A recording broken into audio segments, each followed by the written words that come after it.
Hello दोस्तों, स्वागत है आपका टेट मैथ विद कॉन्सेप्ट में। आज हम लोग पढ़ेंगे प्रारंभिक शिक्षा के नवीन प्रयास का एक टॉपिक है जो कि आपके दस्तावेजों का लास्ट टॉपिक है एनसीएफटी। इसके पहले हमने पढ़ा था एनसीएफ। तो एनसीएफ क्या होता है दोस्तों? तो एनसीएफ होता है आपका नेशनल करिकुलम फ्रेमवर्क, मतलब राष्ट्रीय पाठ्यचर्या रूपरेखा। इसका मतलब होता है कि बच्चों का जो पाठ्यक्रम है वो कैसे निर्धारित किया जाएगा, तो वो निर्धारित करता है एनसीएफ। बट इससे रिलेटेड टीचर्स के पाठ्यक्रम को भी निर्धारण के लिए एक दस्तावेज बनाया गया कि जैसे आप लोग प्रशिक्षु हो, ठीक है, तो आपका जो ट्रेनिंग चल रहा है उसमें क्या पाठ्यक्रम होगा, कैसे आपको क्या क्या पढ़ाया जाएगा, वो सब चीज़ों का जो निर्धारण किया गया वो किया गया एनसीएफटी के द्वारा। अब देखो इसका फुल फॉर्म क्या होता है, तो नेशनल करिकुलम फ्रेमवर्क, राष्ट्रीय पाठ्यचर्या रूपरेखा। टी मतलब टीचर, फॉर टीचर एजुकेशन। क्या फुल फॉर्म होता है? National curriculum framework for teacher education, जिसको हिंदी में कहते हैं दोस्तों शिक्षक शिक्षा हेतु राष्ट्रीय पाठ्यचर्या की रूपरेखा 2009। क्लियर? उसके बाद क्या हुआ कि अब इसमें क्या क्या हमें पढ़ना है, क्या क्या सुझाव दिया गया हमारे लिए, यानी प्रशिक्षुओं के लिए क्या क्या सुझाव दिया गया। ठीक है, तो 2009 में शिक्षक शिक्षा हेतु नवीनतम दस्तावेज है। याद रखना कि अगर शिक्षक शिक्षा हेतु आपसे पूछा जाए कि नवीनतम दस्तावेज कौन सा है दोस्तों, तो एनसीएफटी, जिसको हिंदी में कहते हैं शिक्षक शिक्षा हेतु राष्ट्रीय पाठ्यचर्या की रूपरेखा 2009। क्लियर? नवीनतम दस्तावेज है जिसका मुख्य उद्देश्य है योग्य, याद रखना, योग्य, पेशेवर और मानवीय मूल्यों से युक्त शिक्षकों को तैयार करना है। इस दस्तावेज में शिक्षक शिक्षा हेतु प्रमुख सुझाव दिए गए हैं। पहला नंबर दिया गया है शिक्षक प्रशिक्षण के दौरान मूल्यों के विकास पर जोर देना। याद रखना, क्यों? क्योंकि अभी आप पढ़े हो कि इसका मुख्य उद्देश्य है योग्य, पेशेवर और मानवीय मूल्यों से युक्त शिक्षकों को तैयार करना। तो मानवीय मूल्यों के विकास पर जोर देना है, ये आपका पहला उद्देश्य है उस आपके शिक्षक शिक्षा का। इसलिए आप देखते हो जब आपकी ट्रेनिंग कराई जाती है तो उसमें से बहुत सारे ऐसे कार्यक्रम होते हैं जो सामाजिक कार्यक्रम होते हैं। आपके स्कूलों में बार बार कुछ ना कुछ आयोजन कराया जाता है जिससे आपके मानवीय मूल्य का विकास हो सके, आप समझ सको किसी के दुख के, किसी के सुख के, कैसे चीज़ों को समझना होता है उसको फील कर सको। मूल्यों के विकास में प्रयोगात्मक क्रियात्मक तकनीक को समाहित करने की आवश्यकता है। जैसा कि मैंने बताया, आपके क्लास में या आपके कॉलेज में अगर कोई कार्यक्रम हो रहा है मूल्यों के विकास हेतु, यानी मानव संसाधन को कैसे यूज करना है, इन सब चीज़ों पे जो कार्यक्रम हो रहा है उसका मेन उद्देश्य होता है कि जो शिक्षक भावी तैयार हो रहे हैं उनके अंदर मानवीय मूल्यों का विकास किया जाए। क्लियर?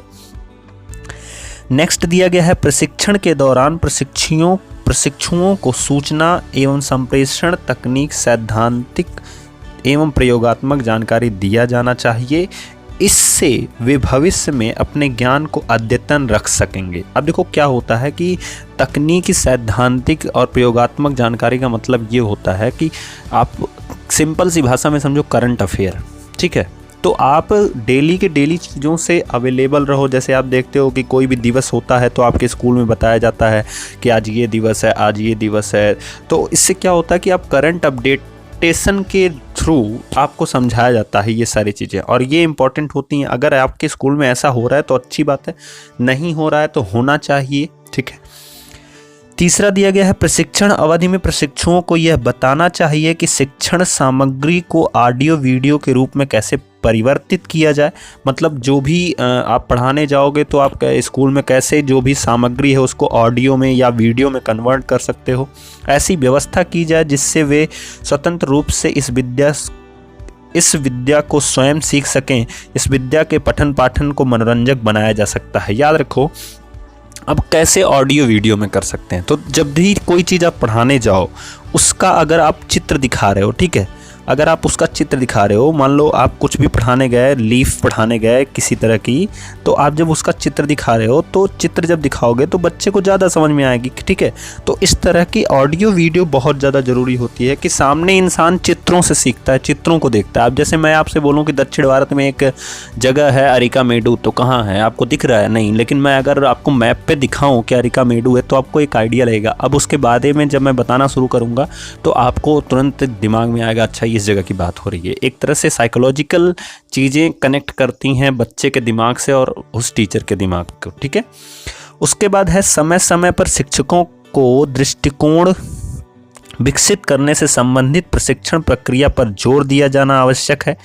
प्रशिक्षण के दौरान प्रशिक्षुओं को बच्चों के प्रति समझ, शिक्षक के प्रति समझ, पाठ्यक्रम एवं पाठ्यवस्तु के प्रति समझ, मूल्यांकन की समझ, विद्यालय के प्रति समझ और संबंधित दृष्टिकोण विकसित करने के लिए प्रशिक्षण सामग्री का समाहित किया जाना आवश्यक है। देखो होता क्या है कि अगर आपको आइडिया नहीं रहेगा कि स्कूल क्या है, स्कूल का यूज कैसे करना है, स्कूल की चीज़ों को कैसे इस्तेमाल करना है, ये सब चीज़ें आप 4th सेमेस्टर में पढ़ोगे कि विद्यालय क्या है, उसको कैसे यूज करना है, कैसे हम उसको आगे बढ़ाएंगे, ये सब चीज़ें।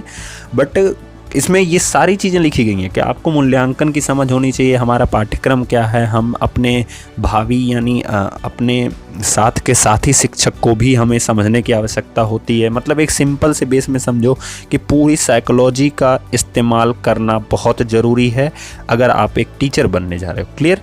नेक्स्ट दिया गया है प्रशिक्षण कार्य पाठ्यक्रम में भाषा। याद रखना, इसलिए आपके विषय में ये सब शामिल है। आप जब बीटीसी करते हो या डीएलएड करते हो तो ये सब शामिल है। भाषा मतलब हिंदी या अंग्रेजी या संस्कृत, ये तीनों आपके सेमेस्टर में रहना तो कोई ना कोई तो अनिवार्य ही है। गणित आपके हर सेमेस्टर में रहेगा, सामाजिक विषय आपके सेमेस्टर में रहेगा और विज्ञान आपके सेमेस्टर में हमेशा रहेगा। चारों सेमेस्टर में कोई ना कोई ये चारों सब्जेक्ट आपके सेमेस्टर में रहेंगे। भाषा में मैंने बताया या तो हिंदी तो मान लो रहती है, तो कभी कभी इंग्लिश रहेगी, कभी कभी क्या रहेगी, संस्कृत रहेगी। तो ये भाषाएँ आपके सेमेस्टर में अनिवार्य सब्जेक्ट के रूप में रखी गई हैं। उसके बाद दिया गया है प्रशिक्षुओं के पाठ्यक्रम में बच्चों के मनोवैज्ञानिक विकास के आकलन से संबंधित प्रशिक्षण सामग्री को समाहित करने की आवश्यकता होती है। उसके बाद दिया गया प्रशिक्षण के दौरान प्रत्येक क्षेत्र में जैसे प्रश्न पत्र निर्माण आपको आना चाहिए, मतलब आपको क्वेश्चन पेपर बनाने आना चाहिए, जैसे टेस्ट लेने की आदत होनी चाहिए। पाठ्य पुस्तक का विश्लेषण, मतलब क्या क्या चीज़ें आपके पूरे अगर कक्षा 3 की बुक पढ़ाने जा रहे हो तो उस 3 की बुक में क्या क्या पढ़ाना है आपको पूरा का पूरा विश्लेषण पता होना चाहिए। मूल्यांकन प्रक्रिया, मतलब कैसे कॉपी को जांच करोगे, बच्चे का व्यक्तित्व कैसे जांच करोगे, बच्चे की बुद्धि का जांच कैसे करोगे, ये सब होती है मूल्यांकन प्रक्रिया। ठीक है, जो 3rd सेमेस्टर में आपका एक पूरा बुक ही मिलेगी मापन और मूल्यांकन, उसमें आपको पढ़ना पड़ेगा। के संदर्भ में क्रियात्मक और प्रायोगिक चीज़ों पे आपका विशेष जोर होना चाहिए। अब देखो क्रियात्मक और प्रायोगिक में फ़र्क क्या होता है। क्रियात्मक इन द सेंस कि जैसे ये चीज़ें लिखी गई हैं ना, इनको अगर मैंने पढ़ा दिया आपको, मैं पढ़ के बोल दिया, आप सुन लिए, तो ये हो गया क्रियात्मक। लेकिन मैंने आपको इसका प्रैक्टिकल समझाया, दैट इज़ द प्रयोगात्मक। ठीक है, तो आपको कोई भी चीज़ अगर आप समझना है तो उसका प्रयोगात्मक चीज़ों को समझना पड़ेगा, यानी प्रायोगिक चीज़ों को समझना पड़ेगा। ठीक है, नेक्स्ट देखते हैं। फिर दिया गया प्रशिक्षण के दौरान इंटर्नशिप से संबंधित क्रियाकलापों को प्रायोगिक रूप से किए जाने की आवश्यकता होती है। इंटर्नशिप जैसे कि आप लोग स्कूलों में जाते हो, प्राइमरी स्कूलों में ड्यूटी करने के लिए जाते हो, तो वो इंटर्नशिप होती है। उसमें प्रायोगिक चीज़ों के करने की आवश्यकता हो, जो भी क्रियाकलाप है उनको प्रायोगिक आप करके दिखाओ स्कूलों में। मतलब एक सिंपल सी चीज़ है कि आपको पूरा पाठ्यक्रम की नॉलेज हो जानी चाहिए जब तक आप प्रशिक्षण कर रहे हो, इसलिए आपकी इंटर्नशिप लगाई जाती है। सैद्धांतिक प्रश्न पत्र की विषय वस्तु अंतर क्रियात्मक। याद रखना, सैद्धांतिक प्रश्न पत्र जो होते हैं उनकी विषय वस्तु कैसी होनी चाहिए, अंतर क्रियात्मक, मतलब उसमें क्रियात्मक चीज़ों का समावेशन बहुत ज़्यादा होना चाहिए। ठीक है, जैसे साइंस आपका हुआ तो उसमें एक सिद्धांत है कि किसी भी वस्तु पर जब भी हम कह सकते हैं कि बाह्य कारक जब तक वो ना करे तो बल किसे कहते हैं, तो जब किसी वस्तु पर बाह्य कारक लगाया जाता है तो बल के रूप में आता है, तो उसको क्रियात्मक वे में आपको समझाना है। समझ रहे हो, ये सैद्धांतिक सब्जेक्ट जो हैं उनको क्रियात्मक, जैसे मैथमेटिक्स आप पढ़ा रहे हो तो आप क्रियात्मक सब्जेक्ट में क्रियात्मक रूप में समझाओ। क्वेश्चन भी आप देखे होगे प्राइमरी में, तो वो कहते हैं कि सब 4 जलेबी, 4 आम, 4 टॉफ़ी, इस तरह से, मतलब वो प्रैक्टिकली होनी चाहिए। ठीक है, कक्षा में सीखने सिखाने से संदर्भित होना चाहिए। शिक्षण सामग्री विकसित करते समय विषय वस्तु की अंतर क्रियात्मक एवं व्यवहारिक रूप प्रदान करने की आवश्यकता है।